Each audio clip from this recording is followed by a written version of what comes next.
everyone, it's Amy Maltz from Loretto at the UN. I'm the Loretto volunteer for this year, and I have a little bit of a different background because in light of everything going on with COVID-19, I'm now working from Salem, Oregon. I'm actually joined by someone else who is going to be helping me with the video today, and that is Jack Lee, who is our intern from NYU, who is also now working remotely from his hometown of Seattle, Washington. We're just here today to give you an update on what we've been up to and what you should be looking forward to in the next couple months, especially as things continue to change. But Jack is going to start us off with an update on the most recent Commission for Social Development, which happened in February.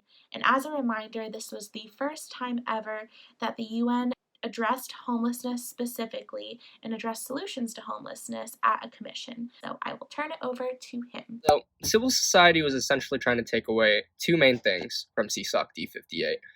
One was a global definition of homelessness that everyone could use to work on and thus make work more collaborative and efficient in general.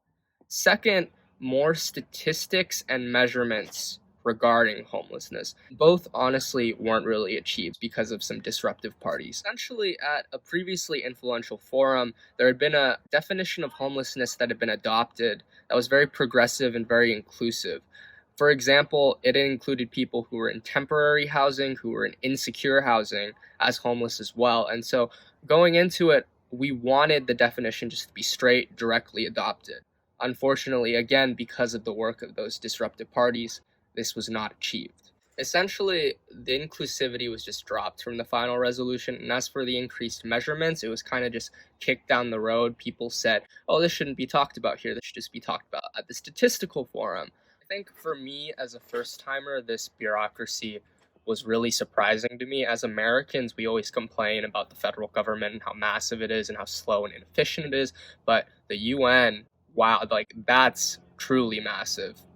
For example, at one point, the German minister in the ministerial forum handed over the floor the remainder of his time to the German youth delegates, and they were very bold and assertive as opposed to everyone who had been speaking before. One of them was simply wearing a refugees welcome shirt, for example, and they kind of just blasted everyone, stating that they were hypocrites for supposedly advocating for the homeless, for the child homeless, but that all of them were probably wearing suits that had benefited in some way or another from child labor. I think the elements that stood out to me then were those elements that just didn't care as much about the bureaucracy, such as the youth representation and those disruptive parties that I previously mentioned. And both are in articles in this month's newsletter that I wrote. So if you want to learn more about that, you can learn about it there. Thank you so much, Jack, for that update.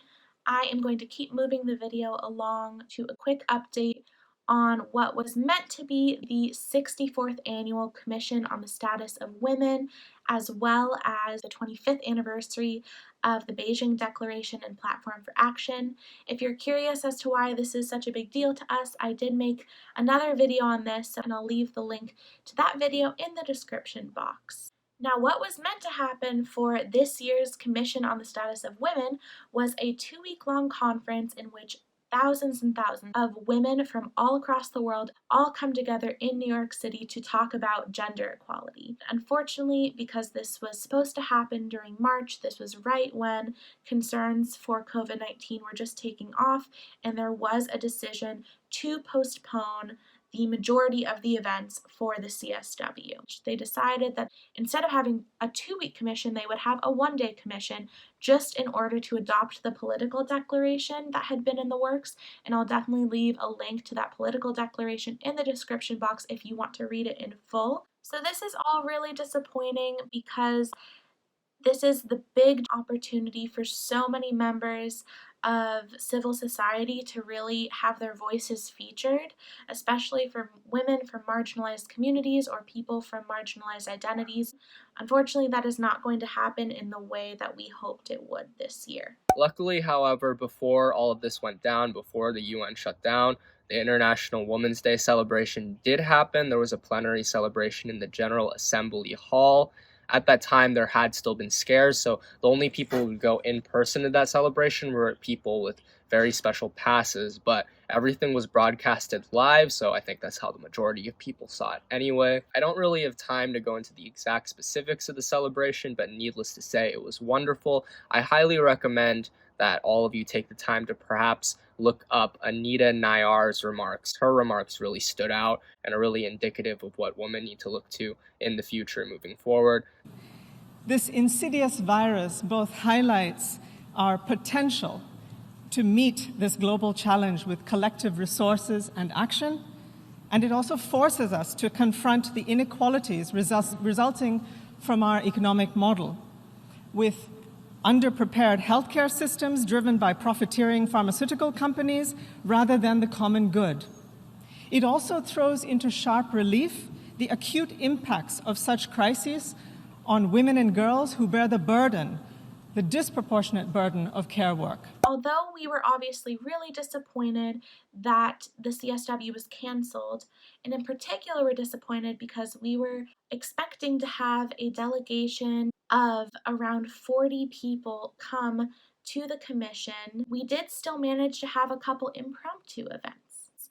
We did hold an impromptu webinar. Good afternoon, everyone. Thank you so much for coming to our event this afternoon, from Beijing plus 25 to an ecologically sustainable future, sharing the vision of Loretto students and Loretto, BVM, and Braille community members. My name is Beth Lissman. I am the United Nations representative for the Loretto community. Now, looking toward the future, because everything continues to change each day, there's a lot of things kind of on hold right now.